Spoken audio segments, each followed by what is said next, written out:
નમસ્કાર મિત્રો, વિડીયોમાં તમારું સ્વાગત છે। જી હા મિત્રો, અત્યારે હાલ મોટા અને મહત્વના સમાચાર સામે આવી રહ્યા છે। તો મિત્રો, સમાચારમાં વાત કરીએ તો હવામાન નિષ્ણાત અંબાલાલ પટેલે ફરી એકવાર મોટી આગાહી કરી છે। તેઓએ આગાહી કરતા જણાવ્યું છે કે જાન્યુઆરીથી ડિસેમ્બર 2026ના સમગ્ર વર્ષમાં હવામાન કેવું રહેશે, તેમજ શિયાળો, ઉનાળો અને ચોમાસું ત્રણેય સિઝન અંગે આગાહી કરી છે।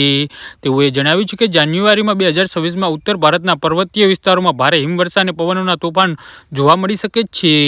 તાપમાનમાં 8 ડિગ્રી સુધી ઘટી શકે છે અને તેની અસર ગુજરાતના ઉત્તર ભાગ અને સૌરાષ્ટ્રમાં પણ જોવા મળશે, જ્યાં કાતિલ ઠંડી અનુભવાશે। ફેબ્રુઆરી મહિનામાં પણ ઠંડીનું જોર યથાવત રહેશે। ઉત્તર ગુજરાતમાં બનાસકાંઠા, સાબરકાંઠા, મહેસાણા, પંચમહાલ તેમજ સૌરાષ્ટ્રના વિસ્તારોમાં ઠંડી વધશે। વારંવાર વેસ્ટર્ન ડિસ્ટર્બન્સ આવતા રહેશે, જેના કારણે સવારના સમયે હળવું ધુમ્મસ અને બેવડી ઋતુનો અનુભવ થઈ શકે છે। તો માર્ચ મહિનામાં ઉત્તર ગુજરાતના ધોળકટ અને કચ્છમાં તેજ પવનો ફૂંકાશે। મધ્ય ગુજરાતમાં ગરમી વધુ રહેશે અને મહત્તમ તાપમાન 37 ડિગ્રી સુધી પહોંચી શકે છે। તો ઉત્તર ભારતમાં કમોસમી વરસાદના કારણે ગુજરાતમાં માવઠા જેવું વાતાવરણ સર્જાઈ શકે છે। જી હા મિત્રો, તો આના વિશે તમારું શું કહેવું છે તો નીચે અમારી કમેન્ટ બોક્સમાં જરૂરથી જણાવજો અને અમારી યુટ્યુબ ચેનલને સબસ્ક્રાઇબ કરવાની ભૂલતા નહીં। ધન્યવાદ।